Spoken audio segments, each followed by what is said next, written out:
ходе проведения специальных рейдовых профилактических мероприятий по городу Сухум силами Министерства внутренних дел и Государственной службы охраны было остановлено 14 автомобилей с государственными регистрационными знаками серии 3А.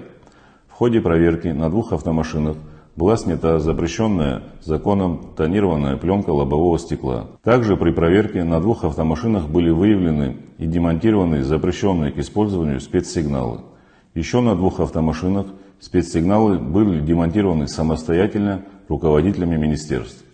Данная работа в отношении владельцев государственных регистрационных знаков серии 3А будет продолжена и дальше. Кроме того, главой государства, Министерству внутренних дел дано поручение о строгом контроле за соблюдением руководителями министерств и ведомств правил дорожного движения, а также скоростного режима.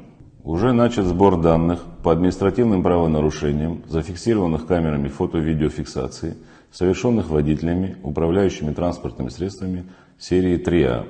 Данные нарушителей будут переданы руководству страны. Также президентом дано поручение о необходимости использования служебного транспорта исключительно в служебных целях. В случае нахождения руководителей министерств и ведомств в командировках, а также за пределами Республики Абхазия, запрещается передача служебного автотранспорта членам их семей, а также его эксплуатация. Все поручения президента будут исполнены в срок. Исполнение поручений глава государства держит на личном контроле. Все данные по выявленным нарушителям будут систематизироваться и своевременно предоставляться руководству страны.